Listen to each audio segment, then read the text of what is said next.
Halloween is a festival that conjures up images of ghosts, skeletons, black cats, witches on broomsticks, and little costumed children scurrying about the neighborhood. Trick or treat! Oh my goodness! There. Who are you? Vampire. Dracula's wife. While there are some people who may be concerned about the origins of Halloween and its focus on blood, death, horror, and the occult, to millions of youngsters across the nation, it has been adopted as a time to pursue scary fun. It is an opportunity to dress up in ghoulish or fanciful costumes, to engage in the fantasy of being a witch or a vampire, ghost, or devil. Eager trick-or-treaters solicit candy door to door or bob for apples at Halloween parties. Others brave haunted houses and horror movie marathons, while the more daring visit cemeteries at midnight, play with Ouija boards, and hold seances in an effort to contact spirits of the dead. One of the biggest promoters of Halloween is the public school system. School-sponsored Halloween-themed activities often include dances, costume contests, carnivals, and arts and crafts projects. Education officials admit that more effort is usually put into the celebration of Halloween than any other holiday, including Christmas and Easter. Is the stimulation of a child's sense of fun and fear all there is to Halloween? Or is there more? For many entrepreneurs, Halloween is big business, a major promotional event used to bring in billions of dollars worth of revenue.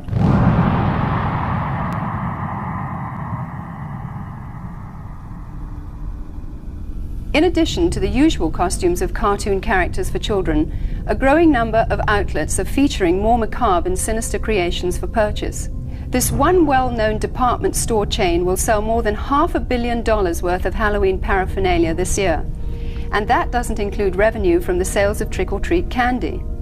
Costume shops such as this one are able to stay in business year-round as a result of the tremendous sales and rentals they receive during the Halloween rush. Farmers also view Halloween with an eye toward making big profits. Pumpkins are a traditional Halloween accessory used by households nationwide as jack-o'-lantern decorations.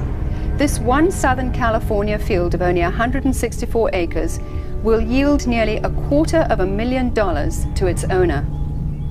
Halloween is manipulated by the promoters of horror movies and videos as a major marketing opportunity. While horror films used to be synonymous with B-movies and considered the conventional low-budget industry standby, today they account for nearly 20% of all of the revenue received by feature film producers and distributors. The success of the technical revolution in special effects has attracted serious film directors to produce well-crafted, elaborate horror productions. A recent visit to the Video Software Dealers Association exhibition in Las Vegas showed that the two biggest selling artistic genres were pornography and horror. Hollywood is continuing to capitalize on society's growing craving for the occult and demonic.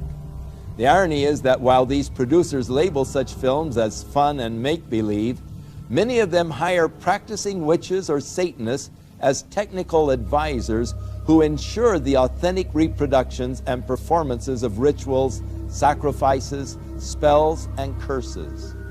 People are so hyper during the day, they need to come home and watch something that's totally unreal so they can release themselves from all the pressures.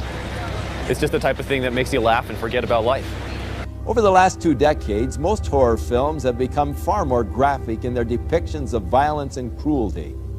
Movies affectionately known as splatter films routinely detail torture and dismembering of bodies, drinking of blood, cannibalism, rape, and a host of other grotesque atrocities.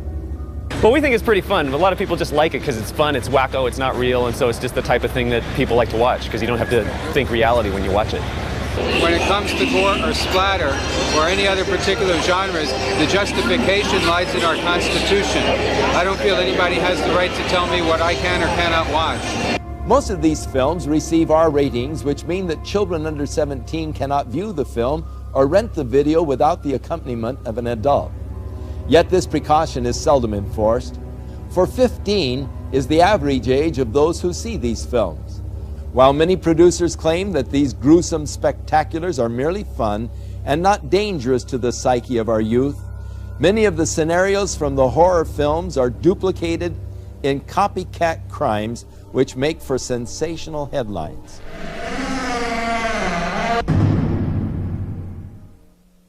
Glenn Hobbs was initiated into a satanic coven as a child by his grandfather and continued participating for many years. I recently asked Glenn about his involvement and the importance of Halloween to the occultist. Well, my involvement in satanic worship was, I was involved in it as a child. Of course, I was a generational Satanist, what they call a generational Satanist, and what that means is that my family was involved in it and their family before them.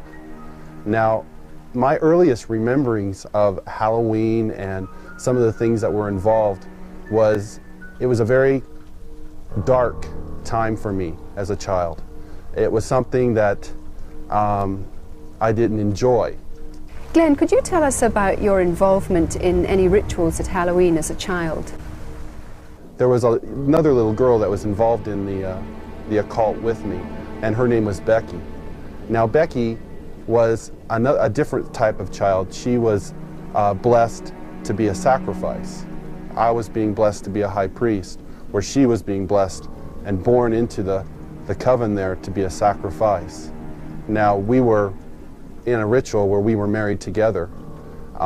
It was a marriage to the beast, and me and the little girl were married together, and there was a lot of sexual abuse that took place and a lot of blood that was spilt over us, joining us together. When do Halloween rituals actually begin, and what is the ultimate purpose of Halloween? Well, the ritual that I remember the most clearly began about the end of September. Me and the little girl, the one I mentioned named Becky, the abuse was very concentrated at that time. We were taken into several rooms where our clothing was removed. We spent the next couple of weeks in a kind of a shack where a lot of rituals went on, where a lot of animals were killed. They summoned Lucifer and his spirit to come and possess me, and so that I would be blessed to take over the position of the high priest at a certain point in time. Now, Halloween night, they had again put me and the little girl in the back of this van, and we again drove off, which seemed like for a long time. We were drugged once again, and we finally came to this stop. They took the little girl out and they left me in the van. I could hear a lot of commotion that was going on outside. People that were screaming and yelling, and this low murmuring and a moaning noise that was going on, like some kind of a low chanting noise that was going on. So I knew in my mind there was some type of a ritual going on, because I'd heard that many times before. You know, it was real common to see people fall on the ground and convulse and go into convulsions during rituals and stuff with the demonic presence that were around. And finally, a woman came to the back of the van and she said, "It's time to go." And she brought me out of the van, and I could see that there was just a lot of people around. Some were dressed in dark brownish kind of robes with hoods over them. They took me up and they led me up to this stone altar. And I remember I saw the little girl, and she was on the altar. Now, at first, you know, I just wondered what was going on, because you never knew. I mean, they used the altar for a lot of different things. They could have just been sacrificing an animal over, could have been a sexual abuse from the high priest onto her. You know, it was a hard thing to know for sure. Well, they ushered me up to the altar, and I could see that they had bound her feet. They had her feet spread apart, her legs, and they had bound them to the ends of the altar, and they had taken her arms, which were laying out this way, and roped them to the altar, which had little kind of like hooks, which they could bind the ropes around. And she was really white. I remember seeing her, and she was just real pale and real white. And I noticed that they had slit the bottoms of her feet and her wrists, and they were taking the blood that was running out of those areas and putting them into chalices and passing those cups around to different people who were partaking of her blood. Then the high priest he took the athami, or the ritual knife, and he picked it up and he put my hand on it, and then he forced it into her chest. So when I think back on Halloween, you know, over that period of time that happened, you know, that was the climax event, Halloween night, where they killed that innocent little girl. And this is something that's happening every Halloween. That's not just an isolated event. I mean, there are children all over the world who are losing their lives during Halloween night, and yet we, as a society, we go out and celebrate it, and we go door to door and we ask for candy, and it's a big celebration to us. And I think it's quite ironic how one group of people are thinking it's fun and another group of people are taking human life, and yet they don't, you know, there seems to be this wall and nobody wants to face the facts of what's really going on. Today, reports from all over the world show a growing concern over the mushrooming attraction towards the occult. Heinous crimes connected with the occult, according to police, are reaching epidemic proportions. Halloween is the time when community service organizations warn that children and animals are most likely to be abducted. To truly understand the significance of Halloween and its role in this mayhem, we must go back to its historic roots.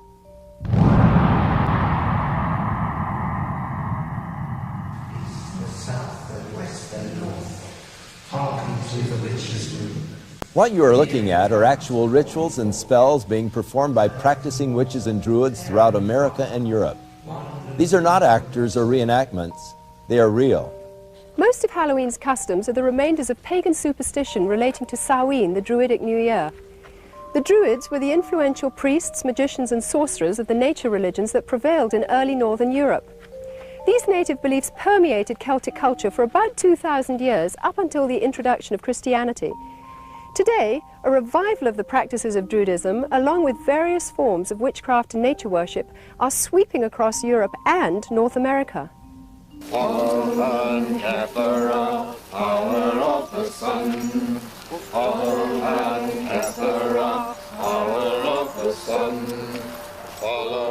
The Druid orders are full of people from all walks of life, from soap opera stars to doctors and lawyers, dentists and toilet cleaners. Anybody can be a Druid.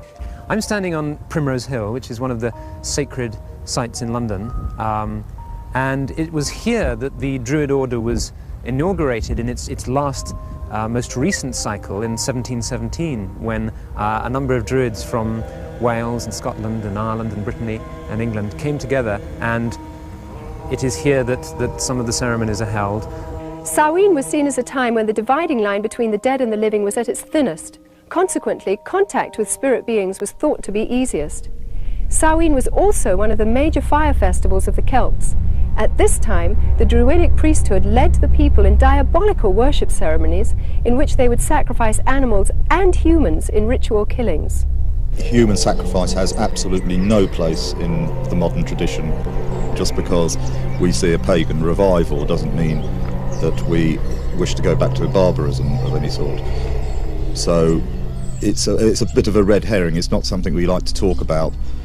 The name for Druids is believed to come from the Greek word drus, meaning oak. Druids usually select groves of oaks for their ceremonies and use the leaves in their sacred rites.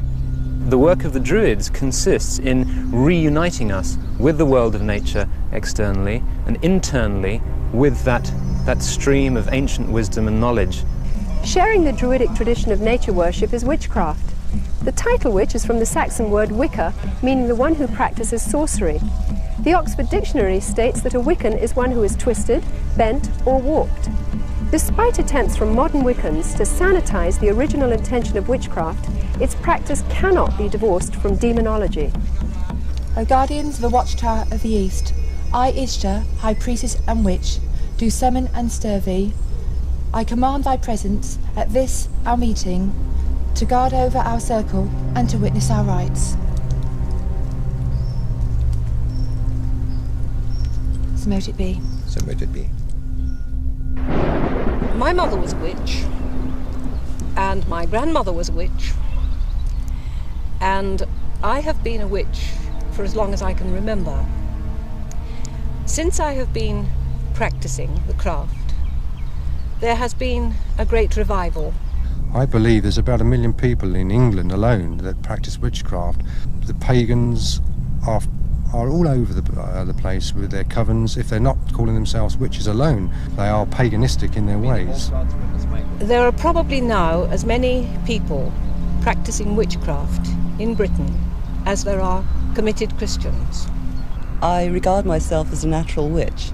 I was regarding myself as a witch since early childhood. I was brought up in a very isolated part of the country, on the Welsh border, which has a long tradition of magic and Welsh sorcerers. It's almost as if there's a kind of grassroots feeling back towards paganism. We live in a kind of post-Christian era almost, and that people are moving towards a kind of neo-paganism, I suppose. We learn as practicing witches to tap into forces of nature and to actually, if you like, send out a spell or an incantation or an invocation in a very powerful way. It's in many ways to bring you back to nature, to bring oneself back to nature, and to learn how we fit in with the natural scheme of the universe and the natural scheme of the earth, and understanding what we need to do to heal the planet. Because worship of nature is so central to their theology, large numbers of practicing druids and witches are dedicated to today's ecology movement. We have a number of initiatives which include planting groves of sacred trees and a campaign for individual ecological responsibility, which is concerned with showing how each of us can become ecologically responsible.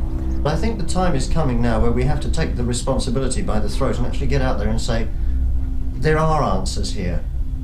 I'm not prepared as a pagan, as a priest, and as a practicing witch to sit back and see my planet, my mother, raped any longer. Goats, oh, answer unto me.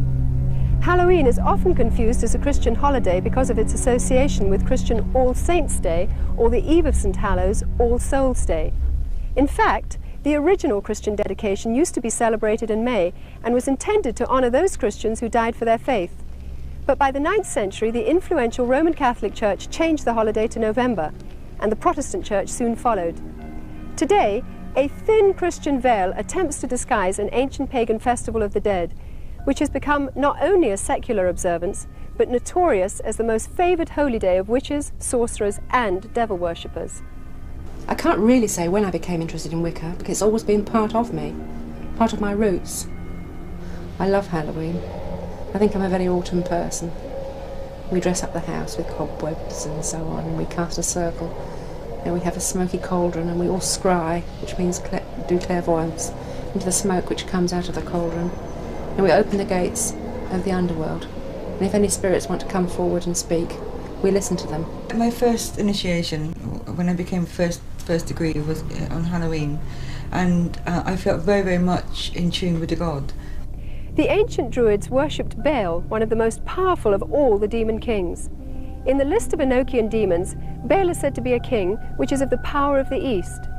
Eastern religions emphasize that spiritual power comes from meditation. The common denominator between Druids, witches, and Satanists is the practice of meditation for the purpose of making contact with the spirits of the dead or disembodied souls. You do a lot of meditation with the arts, and you get onto this higher plane. It becomes less physical and more mental. It takes years of painstaking study, meditational work, finding your higher mind, being able to actually tap into the forces of nature and use those. I have, on occasion, touched upon, I suppose you could call them spirit guides. People describe them in a different way. I am aware of a hierarchy of spiritual advisors who live on another plane of consciousness that you can approach, that will acknowledge you and advise you and assist you. We have what we call contacts. There are other names for them. They are beings, that's the easy thing to call them, which can be people who have lived on the earth, or they can be God forms. They become almost as real as the people standing next to you.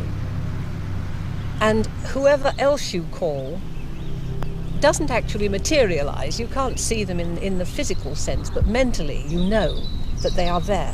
You can see them in your mind's eye. They represent really forces in the universe.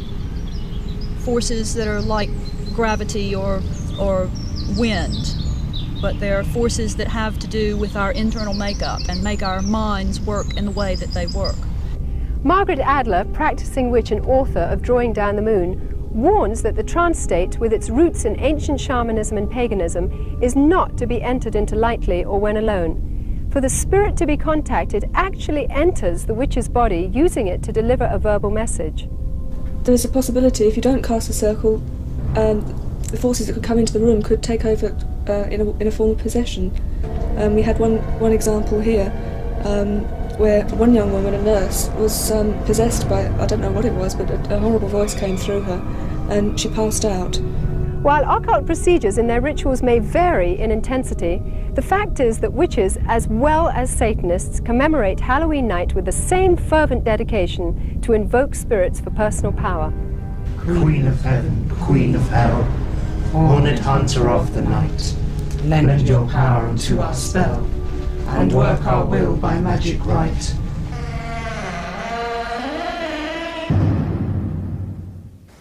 Glenn, you've now been a Christian for some time. What is your reaction when you see Halloween celebrated by people? Whenever Halloween time starts coming around, about the 1st of October, you go into the stores, you see the costumes, you see the mother with her little girl putting the witch's hat on her, and the little boy getting excited about getting the devil mask, and you see the candy, you see the Halloween pumpkins, you see people decorating their houses with skeletons and all these symbols of death. You know, it only serves to bring back horrifying memories to me.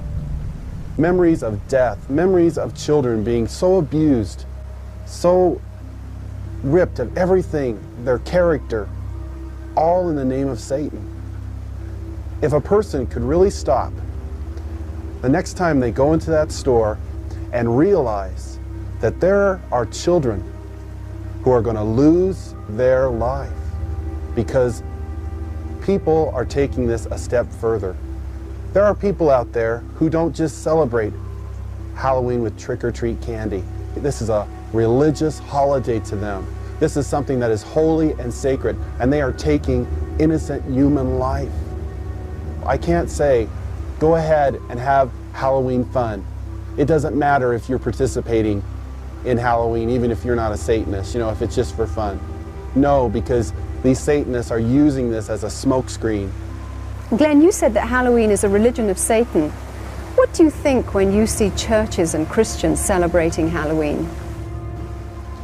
It makes me sick that the Church of Jesus Christ would take on this horrible demonic thing that is happening in our world. Christians should be the ones who are standing up against this. Christians should be the ones who are saying these terrible things are happening and we want to stand against this. Churches should not be having these Halloween parties at all.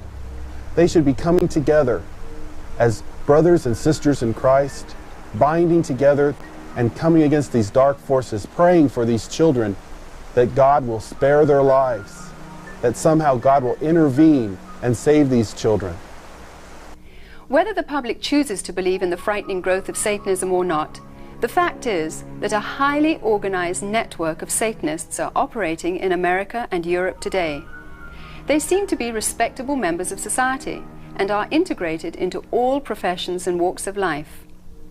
We go now to a special report from noted author Hal Lindsey, who is on location at a site known to be used for satanic rituals.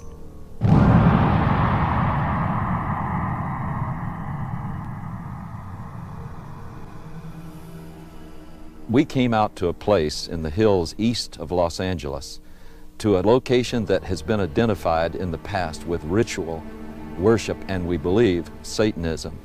Frequently, this site has been discovered with candles that had been used in ritual, and you can look at some of the artifacts we found here today, upside-down crosses that were put around, bones that are scattered around here, and various satanic symbols but also something disturbing in the light of what we'll be talking about in the future, and that is the diaper of a very, very small baby.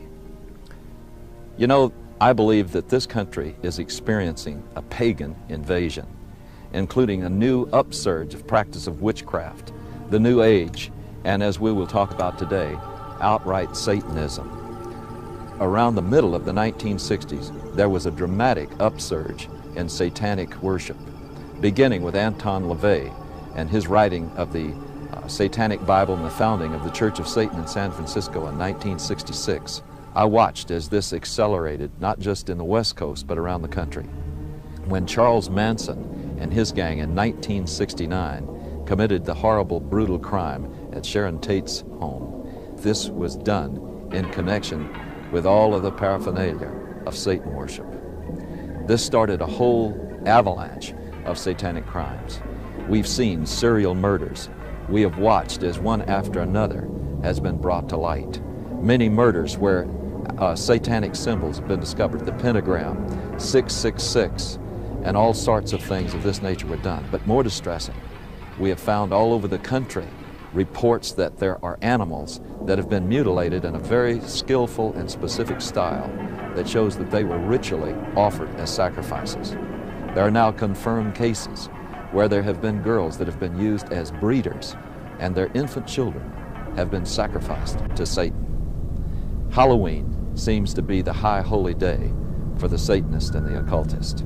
Halloween is the time when all across the country, in secret little places, in the dark, there will be little babies sacrificed to Satan. You don't believe it? I know it's hard to believe myself.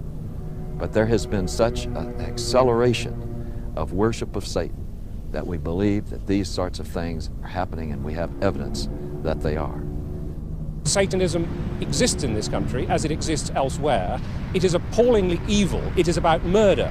It is about child abuse. It's about sexual abuse. It is no joke and must be taken seriously and must be dealt with.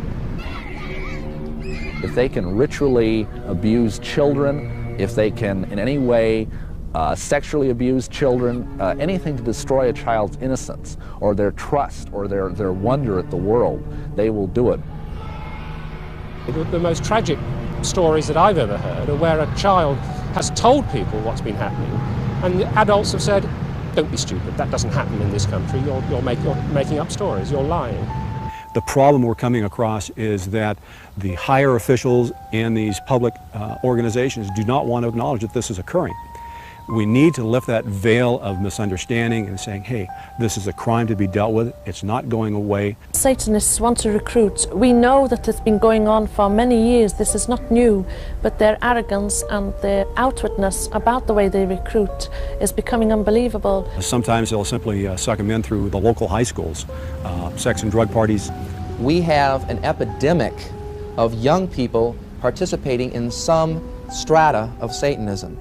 Now, that doesn't mean that they're all out sacrificing human beings, but they may very well be doing the rituals that involve mutilation of animals. One fire department individual told me all of the woods around our area have these types of rituals going on. It is believed that if you kill an animal, that exerts a tremendous amount of energy that the people there can sort of vampirize on. And so animals would be slain, and this is especially true on the high holidays like Beltane and Samhain, Halloween and May Eve. There's something about sacrifice. If you do it once, you want to do it all the time. Once you've actually passed the barrier of sacrificing an animal, you get this sort of bloodlust where you really want to do it. And I really wanted to do it.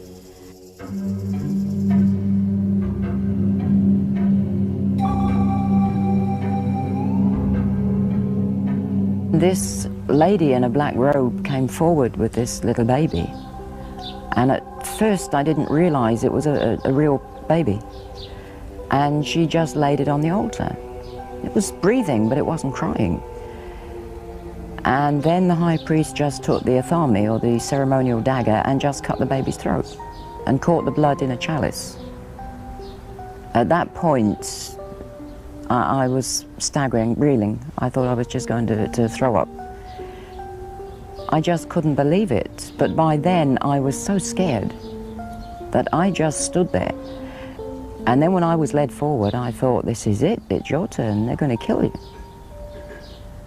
And I was lifted up onto the altar. Now, I at that time was still in white. It was part of a sacrifice known as the sacrifice of the White Virgin. And the same blood that had come from the baby was daubed all over my body. Then the high priest raped me. And I think at that moment, I was just, the fact I was still alive went through my mind. I thought, you're still alive.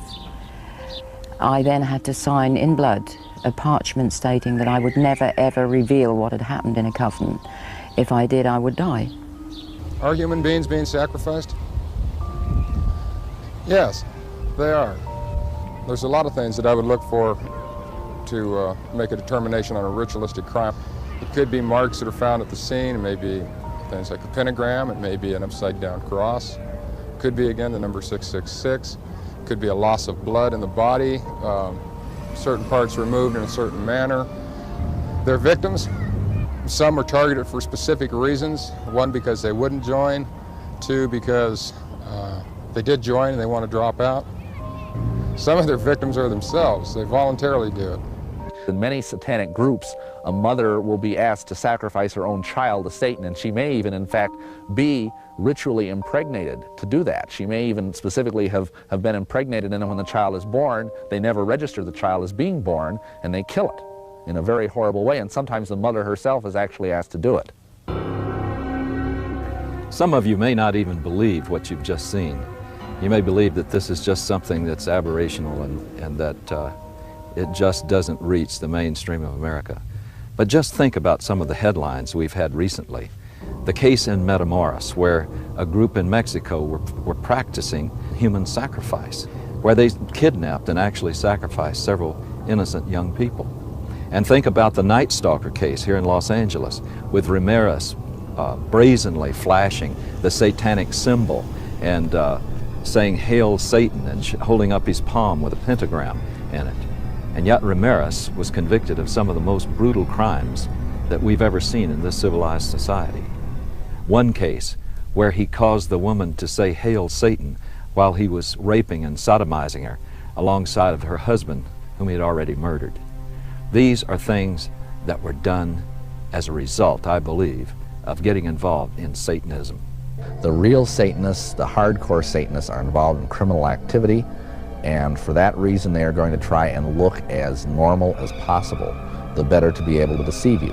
They're doctors, they're lawyers, they're teachers, they're oftentimes people who are in positions of great influence over small children.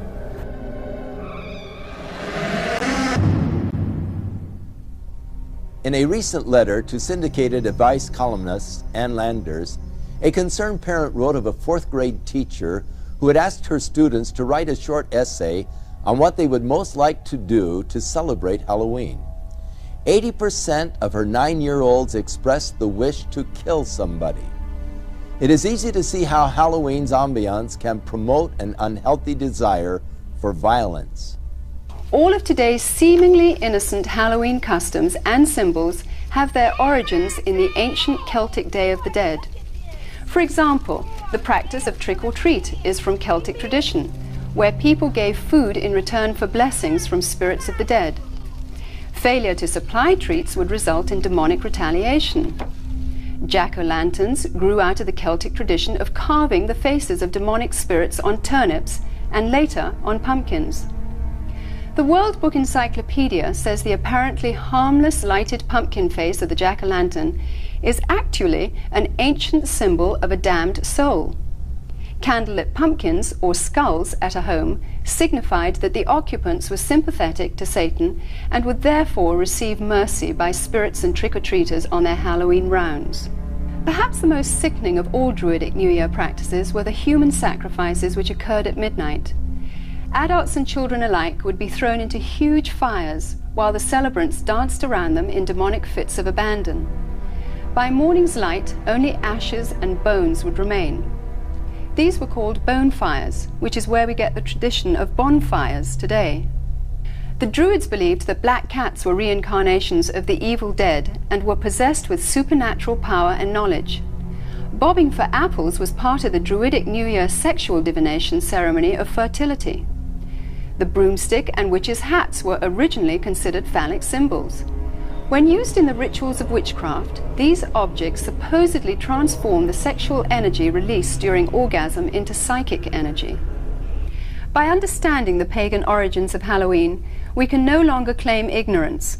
As parents, we are called to a sense of responsibility and must decide whether to allow our children to participate in occultic celebrations which glorify the powers of darkness. Deuteronomy chapter 18 spells out God's position concerning man's participation in divination, sorcery, or communicating with the dead. Verse 12 states that whoever does these things is detestable to the Lord. By participating in the customs of Halloween, whether in fun or ignorance, we are continuing in practices which have been consecrated to Satan. People who love the Lord should stand for separation from these things and not compromise.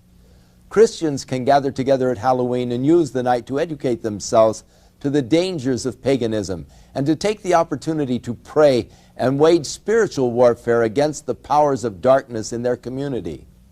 It can be combined with a time of worship, praise, and thanksgiving to our Heavenly Father for victory over Satan, death, and hell. Many of the people appearing on this program got involved in the occult because of a desire for divine-like power. The source of occult power is Satan. It is deceptive, exploitive, and will eventually fail to deliver on its promises. And there is always a hidden and heavy price to pay. The power God offers mankind, on the other hand, stems from a personal caring for that which He created. If you don't know God, but would like to experience His life-changing power, then recognize that Jesus Christ wants to be the Lord and Savior of your life. If you accept the fact that His death and resurrection is payment in full for all of your sins, you will have everlasting life. Within all of us, there is a God-shaped vacuum. Throughout the ages, man has attempted to fill that void with the things of the world. But it is only through a relationship with our Creator that we can be truly satisfied. His Holy Scriptures reveal the way in which we can be reconciled to God, and that is through the provisions of His Son, Jesus Christ.